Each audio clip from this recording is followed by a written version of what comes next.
at 18, you got a diagnosis for borderline personality disorder. Can you explain what that means? Yeah. So borderline personality disorder is very tricky, and it's different for everyone that has it because it's basically a self-taught disorder that is developed from childhood trauma. And it's not like a chemical imbalance, which I have other, my anxiety and like depression, all that stuff, that is, but this isn't, because it's just habits and almost like defense mechanisms that you've developed from trauma growing up. And it just adapts your entire personality.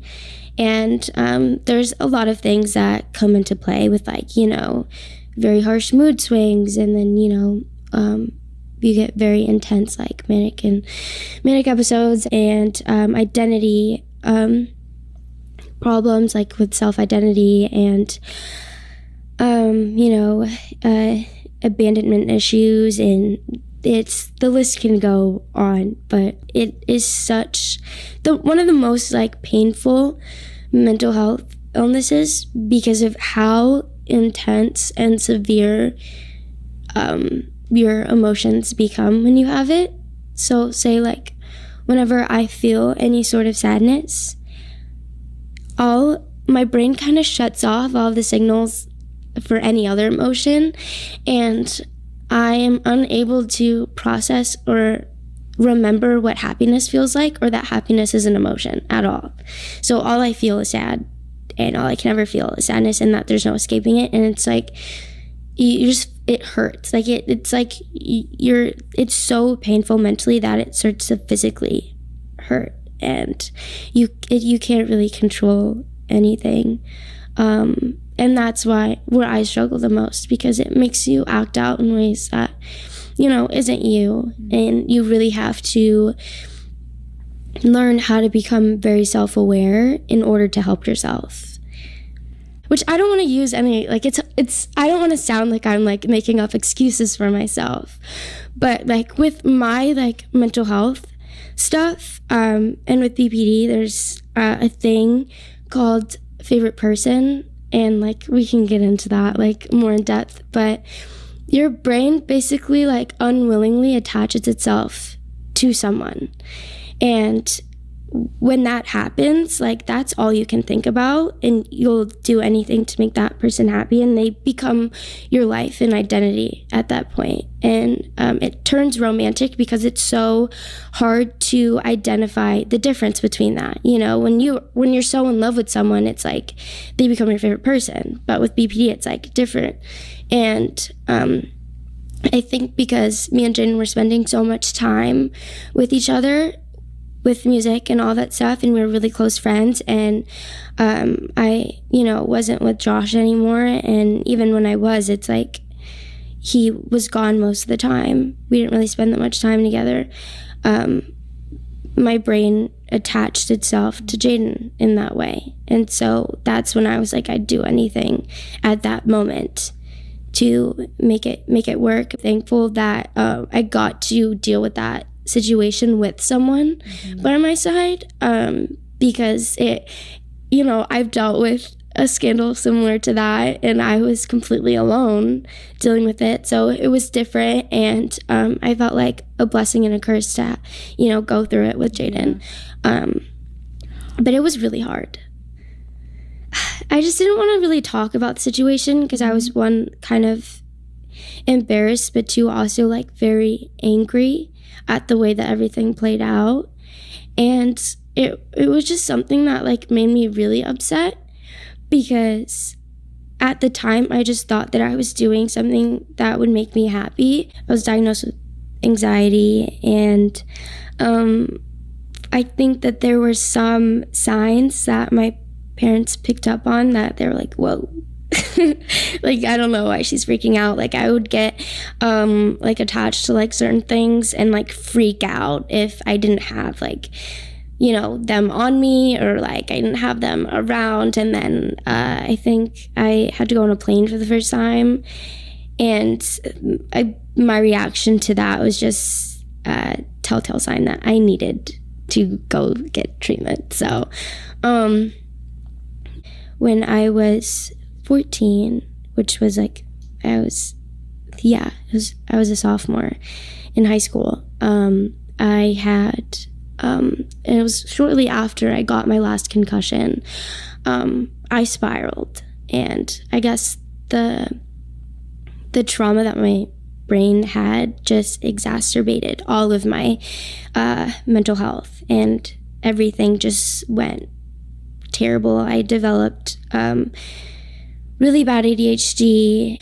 I struggled a lot mentally, and that's when I had my first actual suicide attempt, and I was hospitalized for it. So that was like pretty rough. Did your family find you, or how did they find out? Yeah, I overdosed on a medication that I was prescribed to aid my concussion, and like the pain that came with it, and my migraines and all that stuff. And I was at my dad's house at the time, and I think he was like making dinner, and I was upstairs in my room, and he kept calling me down for dinner, and I guess I wasn't answering. And I don't remember much. All I remember was going in the bathroom, and I had like an old like glass cup that was like empty in my room, and I was just like, you know what, like fuck it, like I'm gonna do it now. I was very impulsive because of my ADHD, and I was so deeply depressed. And I've always dealt with like, having such intense and like deep like feelings where I would just like, I was so depressed, and like I would like cry, and I couldn't stop crying, and I'd get like so mad and angry and like mean, and I didn't know what was wrong with me. And when it got worse because of my concussions, like I felt like I was insane and that there was no getting better, and I was done, and I felt like I was a burden like to my family, and I caused like so much pain because of how I was mentally. And so I went to a bathroom and filled it up with sink water, and I overdosed. And I just remember while it was like kicking in, I sat down and I wrote everyone notes.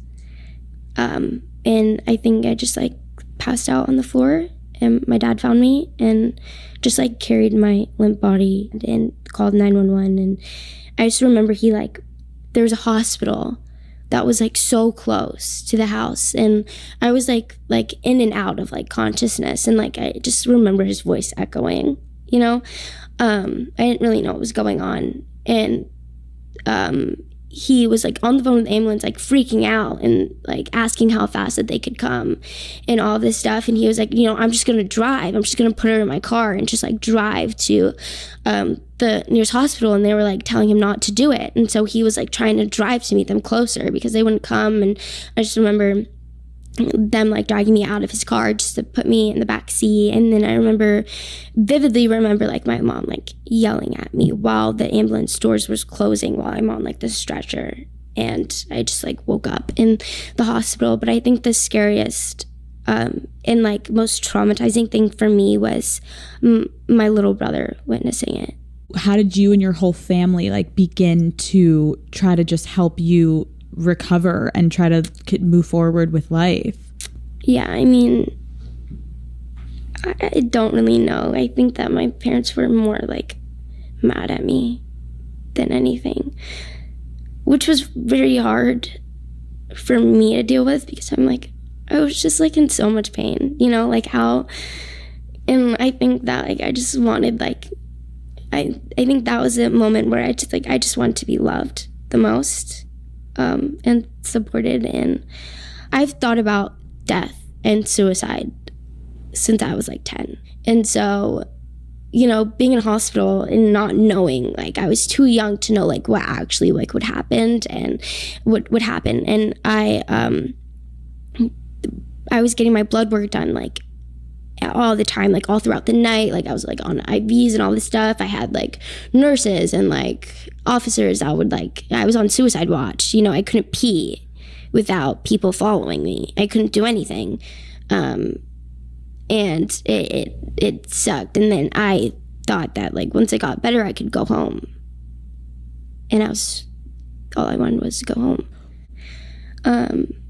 Yeah. And I just felt so like hopeless at that point because I couldn't really see like a future after getting out of there. But yeah, at first it makes you feel like something's wrong with you. But I've just kind of learned to that, like, at least I know what's wrong. Yeah. When you talked about the trauma that you endured, can you clarify what you were talking about? I just dealt with a lot of hard things growing up.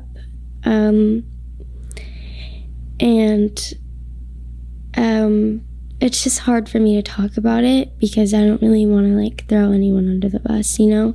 But I had a really rough childhood, and I've, you know, it was just really hard for me. But like even like when I got older too, I got, you know, trauma from, you know, people that weren't just like in my family. Like when it came to like boys, and like I feel like almost every girl now deals with like sexual trauma because people fucking suck. But I just went through a lot of fucking shit that I don't know if I'll ever be like comfortable opening up about it, because like right now I'm trying to, especially in therapy, I'm trying to learn how to detach myself from it and learn that it doesn't really, you know, it's not a part of me, and it doesn't make me who I am. And I'm also trying to learn how to forgive. So, yeah, I lost myself completely. Like I was destroyed because there was never a thought in my brain that I would ever have to live a single day without him. You know, I never thought that there would be a day where I didn't even text him, you know, or not see him.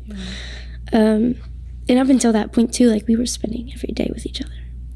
Like, so, and then I think like, you know, it just got really hard.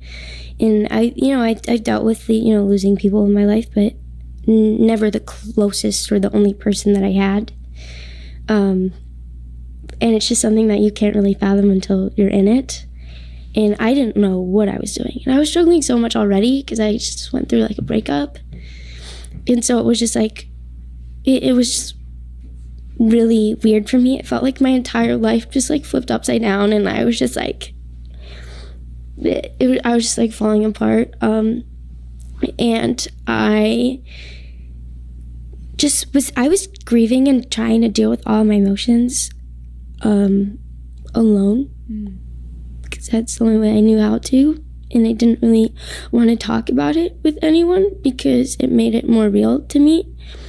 And it was just like really hard for me to like just open up about. So I was dealing with it alone, and I just like, I think, opened up and was like kind of like vulnerable and honest for the first time. And I just like cried, and I was like, I'm so scared. And we just called the ambulance, and I got help. And thank God you're here. Again, it's kind of like you've become so open that I feel like you've completely knocked all the shame away from just talking about these things that people would look at someone and maybe think a different way even a couple years ago. What are you doing to try to find a reason to live right now? It puts you in a perspective that's so interesting because you just realize how much you've taken for granted. The fresh air and walking on the ground is just so, and being outside is just so like comforting and like amazing that I was excited that I got, a second chance. Just gotten like, I've developed so much like faith, and I've become religious out of nowhere, that I was just like, God must want me here for a reason, I was like, there's no way that like I'm just not gone yet. So I have to do something. And I just also realized that like I just have such strong sympathy for everyone that struggles mentally and goes through hard times, that like I don't want to leave at all, because I want to be here in order to like make an impact for those struggling. So anti-med, that like now I'm like on a mood stabilizer, which is like, I feel like it's working. That's like another thing I commend you for. There's so much stigma around medication, and I think like you just saying like everyone, it's almost like therapy. It's like you can't be told to do something until you're ready to do it. And I also think I would just like to say that you said, you know, maybe you can help people. I feel like you're really doing that through your music. Part. Because I mean, when you're in a relationship, I know I get so codependent on someone, you know, that's the person that you have always, you know, there's something that you go through, like you have that one person that you can talk to, cry to, they're always there for you. They become your comfort, you know, that's your safe place. And then when the relationship's over, it's like you don't have that, you're left on your own. I feel like that was the longest stage for me to get over, because I was so used to being so codependent on someone, and, you know, having that comfort when it's all gone. Every time that I dealt with something that was hard for me, every time that I got upset, every time I felt alone, I couldn't help but want and like crave that person, because I was used to having them during those times.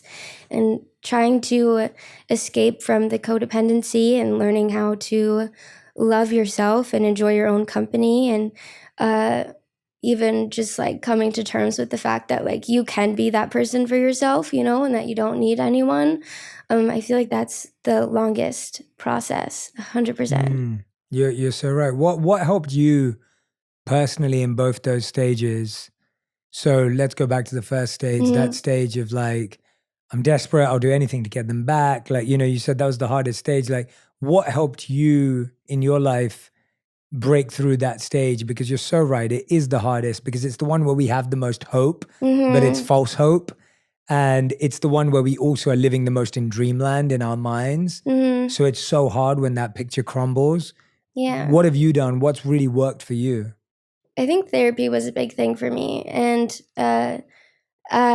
there was a moment where during that time where I fully took the step to almost fully isolate myself. So it kind of like, you know, that like point of relationship where like you start to like understand and like know that like person that you're with, you know, and you get closer with them. It's like that very beginning. It was kind of like I started to go through that with myself. And so it kind of took me away from having to, you know, really struggle with the breakup. And there's always going to be days. I mean, like I thought there was like a day where I was like fine, and then 2 seconds later I see something and I'm bawling my eyes out, you know, because like love is such a strong feeling that never goes away, no matter like what happens or how things ended, and you know, any of that. Like if you ever had true love for that person, you're always going to love them.